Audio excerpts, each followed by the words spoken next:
All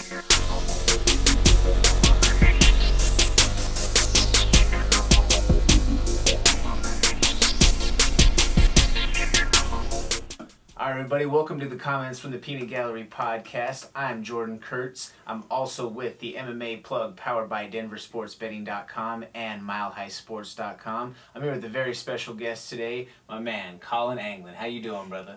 Yes, sir. I'm good. Just, excited to be here. I appreciate you having me on. Thank you very much for taking the time, bro. So, real quick, before we get into the thick of things, why don't you hit everybody off with your social media handles and where people can follow you? Yeah, everyone can follow me on Instagram, Facebook, Twitter, just Collin Anglin MMA. Collin Anglin MMA, there you have it right there. Now, Collin, I know that right now you've got some news that's on the table. I don't know how much in terms of where things may go, because we are living in a crazy COVID world, ladies and gentlemen. Stuff in the MMA world, it's safe to say, changes on a daily basis. Yeah. But as of right now, what do you have on the books? Are we talking like what we were just talking about, or? So you've got a Contender Series bout that's coming up. Yes, but yeah. Obviously, okay, Contender Series, people, there's been issues with some fighters out there in relation to, visa issues. Oh, yeah, okay. There's obviously been some people that have had, some COVID situations that are going on. But you've got an incredible opportunity ahead of you right now. Absolutely. As it stands right now. Yeah. Granted, things can always change, but... Yeah, so I'm fighting Muhammad John Namoff. Hopefully I didn't butcher that. I'm fighting him September 15th for Dana White's Contender Series. And it's been an interesting ride. Moved out here to Colorado. Started training at Factory X here, and really for this fight. And I mean, I fully moved out here, so I'm here, for good now. But my original opponent, he 2 weeks before the fight, my original date was August 18th, and 2 weeks before that date, they called me up and said that it was being moved to September 15th because he had visa issues, trying to get a work visa, and then I want to say about a week ago, they called me up and said, I had a new opponent, because my previous opponent still couldn't figure it out. I mean, not a whole lot's changed since finding that out. Game plan's pretty similar, and I'm just excited for the opportunity. So what's that like, or what's that been in terms of the feeling that you've had making that, that's a major life move, migrating halfway across the country and just kind of uprooting everything. What's that been like? Yeah, so it's pretty crazy. Me and two of my teammates and best friends, Cody Brundage and Amanda Brundage,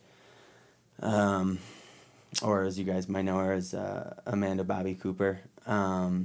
We came out here to train for a week back in early June, I think, or late May. And so we were out here for a week training, and we just decided in that week, we had been talking about it for a while, but we decided this was the right move for us, and in order to make it happen, we had to make it happen fast, because Cody and I both had our Contender Series fights already lined up. So yeah, we went home. I obviously talked it over with my fiance, and she's a amazing person and just super supportive, so she was just right on board.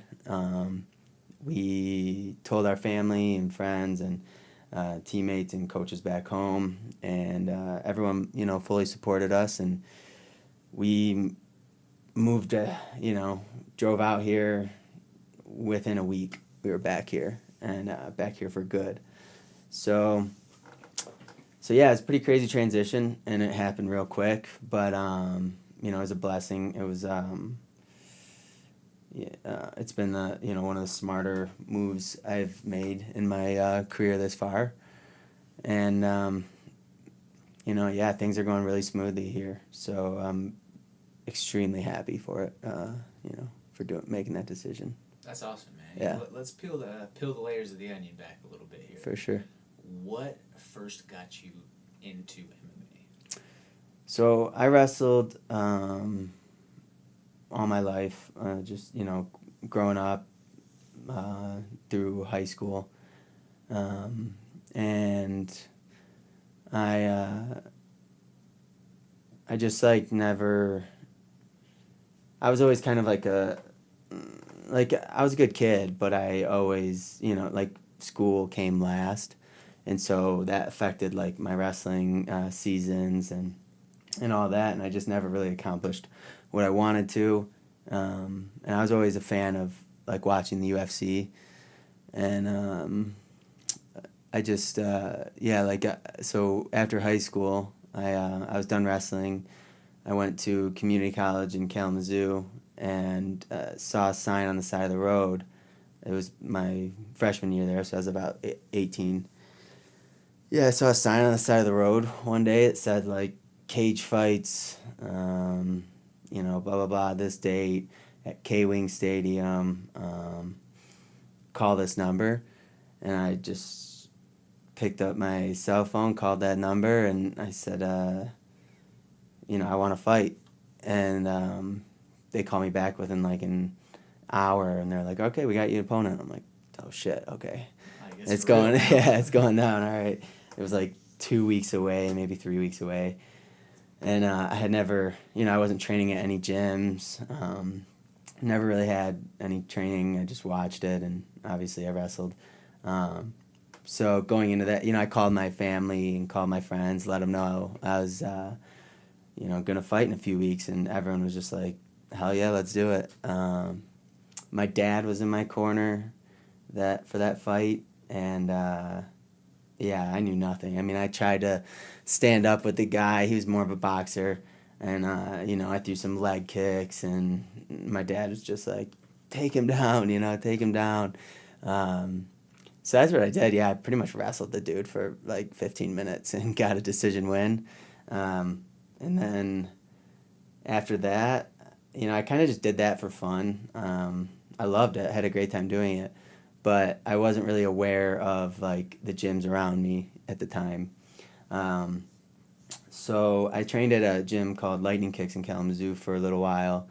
And, never really had, I wanted to fight, but for some reason I was kind of hesitant to ask the coach just out of, shyness, I guess, And then I transferred to Michigan State University, and one of my best friends showed me Scorpion Fighting System in Brighton, and I was, I think, 21. Yeah, I was about 21 at the time, and started training pretty seriously with them, and took my first fight with them, and that's when I really fell in love with it, and I got I won with a guillotine in the I don't know, first or second round. Might have been second, I can't remember.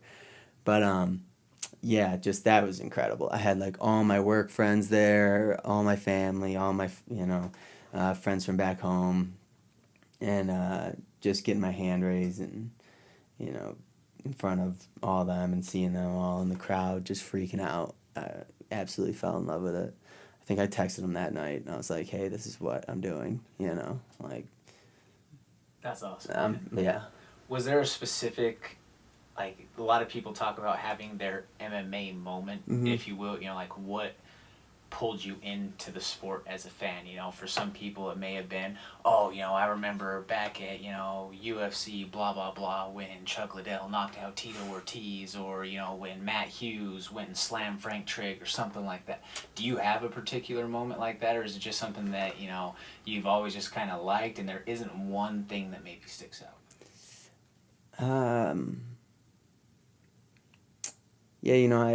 I always watched Anderson Silva and George St. Pierre and all them, and whenever they were fighting, I tried to, figure out a way to watch it. I think back then it was on like Spike TV, so it wasn't even pay-per-view.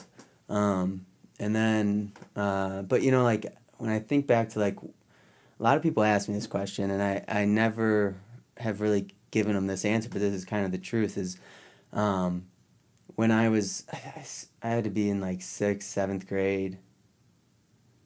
Wait, no, I was in like 8th grade. I was, my stepdad would always show me, would always call me in to watch fights. And it was really when I was first introduced to it. And most of the time, I think because he was a big fan, it was like Andrei Arlovsky. And yeah, I loved like watching him fight. And he had like the fangs and stuff, and he was fun to watch. So I think that was really what pulled me in. The Pitbull. Yeah.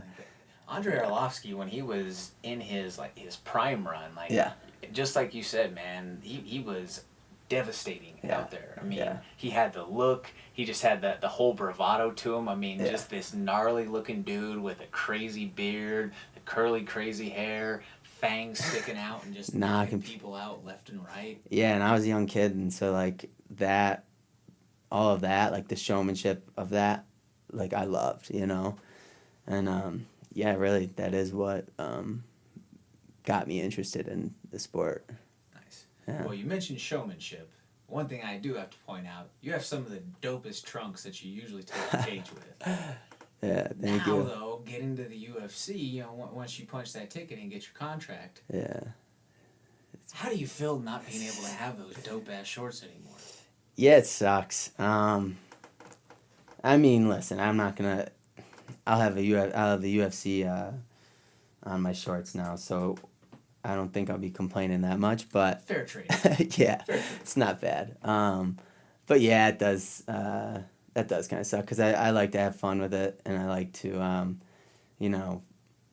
when I take off my sweatpants before I go into the cage, I like people looking at me going, what is this guy, what are those shorts, is he wearing swim trunks?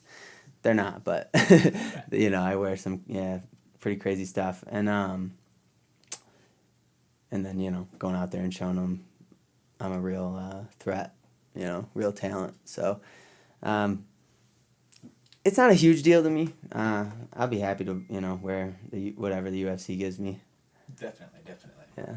Now, just to ask you on this side of things, as the Venom partnership is set to take place next year with the UFC, and this is something I haven't asked anybody on air yet, and just because you like the different gear and all of that, I figured I would ask you, what do you think that partnership is going to mean for the UFC? I don't know. There's been a lot of like back and forth, like people on this side and people on that side of that deal. People are like, why Venom and all this stuff. Honestly, I don't really care. I think that if you're gonna if you're if you're an MMA. If your sport is MMA, why not align yourself with an MMA brand? You know what I mean? I think that it's good. I think it's a cool thing, Venom is, strictly combat sports, so I just don't see where it could go wrong. And I think it's great for Venom, too, obviously. I mean, and who knows, maybe they'll be able to provide some cooler shorts. I think that all those things are reasons why this is a great partnership for the UFC personally. I thought that all along, personally, that Nike was going to be the one who would come in and land that contract just because Nike is Nike. But Which would have been cool. It would have, but let me share to you why I believe that was a great move that the UFC did not go with Nike. Yeah. One, cost, affordability. One thing that you look at in relation to the fight game as opposed to your other major sports is the socioeconomic factors that go into the fight game Mm-hmm. are just on a completely different playing field. It's apples and oranges from the major sports to what it is as far as MMA and whatnot goes. Yeah, absolutely. I used to sell sports apparel and merchandise, Mm-hmm. and a big part of what we sold was NFL equipment or NFL gear. Yeah. When the NFL shifted from Reebok over to Nike, that same base, I mean, granted, call it whatever your buzzwords for your slight upgrades in terms of the T-shirt and hoodies technology. I don't know how much difference there is probably overall. not much. Probably not much, Mm-hmm. but that same set of sweats that you would get for for $120 combined from Reebok, 60 for the hoodies, 60 for the sweats. Yeah. That becomes $100 a piece when it has the Nike symbol on Oh it. yeah, absolutely. So, how much would you be segmenting your own demographic out if you were the UFC and going with someone who makes all of the who makes Nike products that has such a high sticker price, and that goes all the way down the line. And when we're talking about the backpacks, the duffel bags, the just general branded gear. Mm-hmm. That all is going to have a significant increase once you put that Nike swoosh on it. Yeah. Having someone like a Venom also, I feel like, is advantageous not only on the cost side, but on the research and development. You've had some of these other companies, like Adidas has made gloves, and they made gis and some other stuff out there, but the quality is to be desired. Yeah, there's still a lot left to be desired. Yeah. Whereas with Venom, this is a company who has specialized in making these particular products for a long time now. Yeah. You're not having to worry about, on the fly, mind you, making adjustments to products that you could potentially be putting on the top of the top athletes in the world. Yep. Yeah. That's why I think that Venom is a good choice in that regard. Yeah, I agree. I didn't even think of that. All the expenses and stuff like that. It's very true. It'll be interesting how Venom, compensates fighters. Right. I don't know. Yeah, that'll be interesting. I'm not entirely sure how that'll work, but hopefully the compliance pay is better than what the Reebok situation was. yeah. That was a major kick in the nuts for a lot of fighters who were around from the old era going into the new era as far as the UFC goes. I mean, for not to disrespect anybody but you had prelim and like mid card level guys who were clearing six figures in sponsors alone. Yeah. Whereas now, like that's extremely hard to come by, especially from the sense of, and I won't give this fighter's name out, but I know that there's a fighter who made his UFC debut and was paid basically like $15,000 just to wear the shirt on the walkout. Yeah, it's because crazy. The company valued that placement because all the exposure and everything. Yeah. But today, if you're a prelim or you're a mid card, you're not getting $15,000 to wear the t-shirt. One, you can't wear the t-shirt, but two, you no longer have the opportunity to make that revenue stream because the exposure just isn't there. Yeah. And it's a little bit hypocritical, in my opinion, just simply because you go now look at the canvas and it's more marked up than a goddamn NASCAR. Yeah. You know what I mean? True, that was one of the things, was that they wanted to make it a more uniform and professional look. And one of the sponsors that Dana specifically mentioned that he hated seeing was Condom Depot. Yeah. Oh, yeah. Trojan has a big banner spot across the canvas. Yeah. So what are we really doing here? Yeah, I don't know. I mean, shit. We could talk all day about that probably, but I don't know. Hopefully the Venom deal goes well, and I don't know. I hope it goes well. I think it will too. I think it will. I think that it's gonna, like I say, I think it's gonna be something great long term. You've had some incredible changes across the board that we've talked about thus far. What is something that you've had to experience since coming out to Colorado that you didn't necessarily think that you would have to encounter? Maybe it could be something as simple as, something that everybody talks about in the altitude, or for some it's, oh wow, there's less traffic here. For some there's a lot more traffic from where I'm coming from. Just little things like that on the day to day. what has it been an adjustment that you didn't think you'd have to make that you've had to make?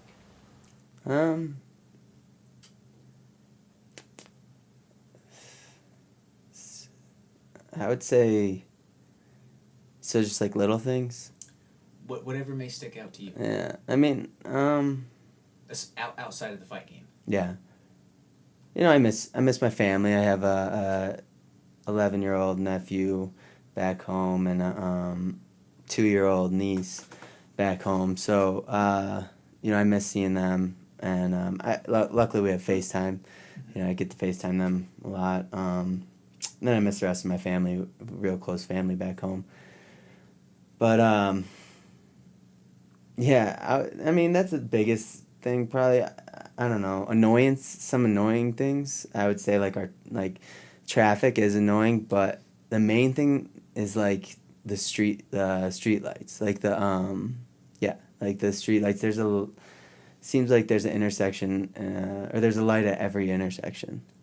It's like you drive like one block and then hit a red light. You're like, okay, well, whatever. Drive another block, hit a red light. It's like, okay, this is annoying. You know, it takes 15 minutes to get five miles. But yeah, I mean, it's all little stuff like that. Altitude obviously was tough to get used to, but I think I'm getting there. How long do you think it took you to get initially acclimated to the altitude? I'd say 6 weeks. Yeah, maybe.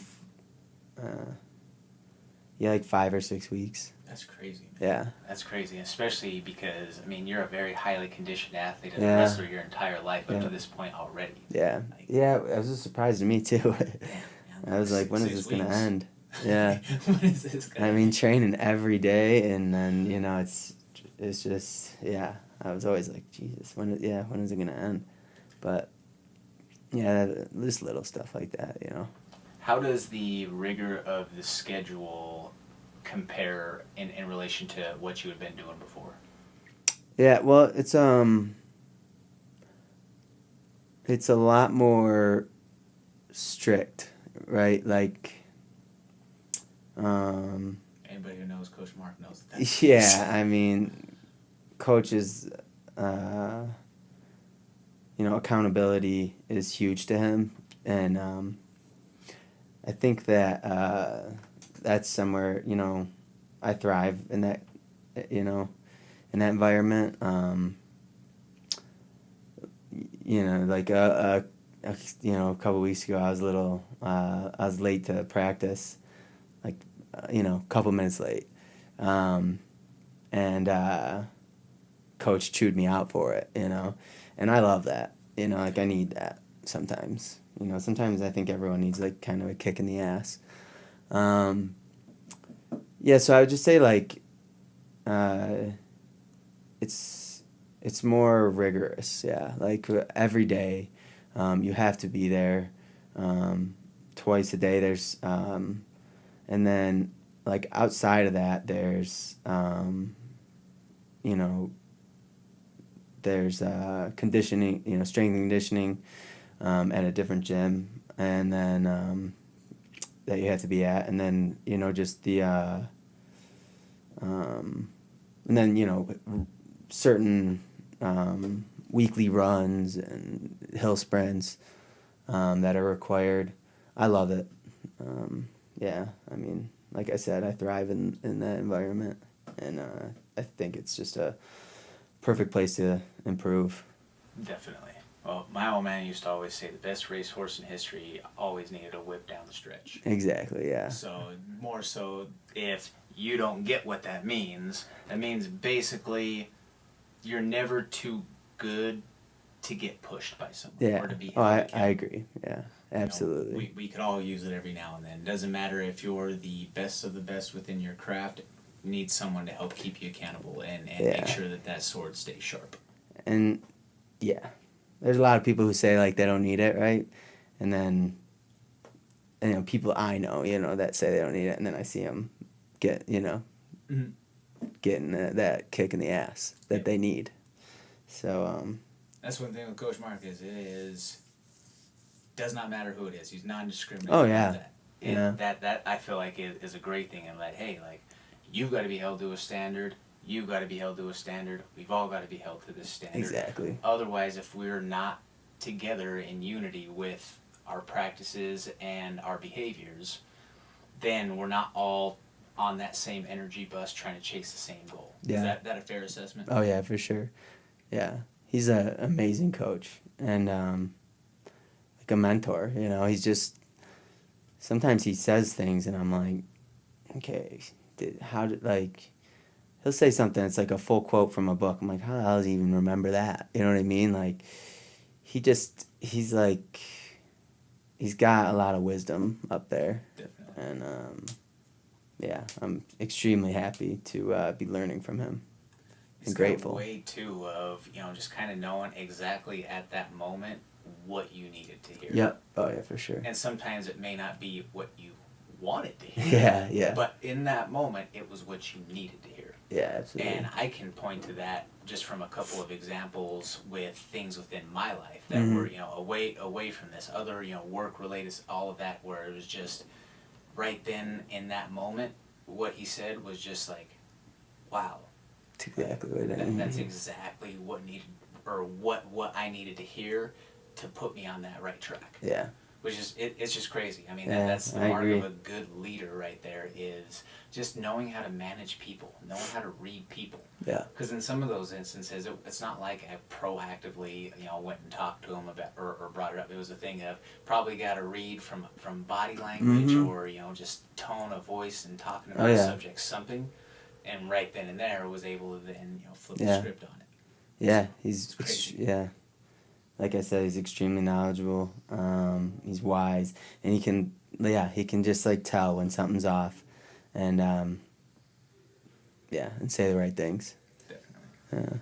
Colin, I want to ask something a little bit on the lighter side here. For sure. What is something about you that the people may not know that you're comfortable with sharing? Something interesting. Something that, I don't know, Coach talked about how when I asked him this question, he's a blacksmith.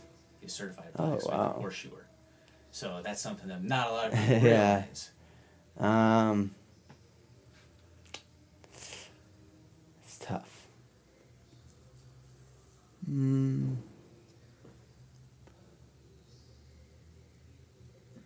I would say, I don't know, it's kind of lame, but like I have my bachelor's degree in criminal justice from Michigan State. I went to school while I was training, and even though I chose, MMA as like my thing, what I wanted to do, I still finished school and got a degree. I don't know what else. It's kind of lame. I mean, you got a degree. I That's something got to some be sick proud of. dance moves. Got I some can sick tear dance I can moves. tear it up on the dance floor. Oh Okay, yeah. Okay. Yeah. It's Gonna gotta have to- be gonna it's have to gotta see be that on the come. dance floor though. Like the other day, Coach and we were having like a little private group session, and Coach put on some tunes, and he's like, he's telling me to go. Started Yeah, doing this and I'm flow. like, nah, this isn't my environment. I can't do it. Oh yeah. That's what I was gonna. That was gonna be my next question. Is, man, like, how come I don't see you in the rest of these dance videos with Markel and Georgie and the rest of these? They don't guys? know. It's like, they don't know. Yeah, but they don't know yet, but they will. They're gonna see it. Okay. Yeah. Well, this is you putting them on notice right now. So, fellas, Colin's coming. He's ready to cut a rug on that ass. Oh, He's yeah. gonna be out here dancing a circle around you. Yes, sir. Colin, we've covered a fair amount of topics here as far as your fight and everything that's brought you here to this point. Is For there sure. anything that we have not covered right now that you would want to get out to your friends, family, supporters, sponsors, anybody? Yeah, just thank you to everyone who supports me, everyone who's been with me my entire career. I appreciate you all and I love you all. If anyone wants to, sponsor me or get at me on Instagram or Facebook. Those are the main two I use at Collin Anglin MMA. That's Awesome. about it. Well, thanks so much for taking the time. Can't wait to see you show out on ESPN Plus. That Yes, is sir. 2 Tuesdays from now. Yep. Yeah. 2 Tuesdays. So it'll officially be from once this Two comes Tuesdays. out, it'll be a week from that Tuesday. Yeah. What is the date officially? September so let's 15th. Clear up the confusion. Like, I mean, I'm Yeah. already getting myself tripped up. Tuesday, on how many September different Tuesdays that 15th. We're talking about. But yes, Tuesday, September 15th, Dana White's Contender Series. My man, Collin Anglin, is going to go out there. It is pin season. He's going to get that deal, put on a show, and it's on to the next, to the big bright lights go. underneath the UFC banner. I'm Jordan Kurtz with comments from the Peanut Gallery, as well as the MMA plug, as well as DenverSportsBetting.com and Mile High Sports. Thank you very much for tuning in. See you next time.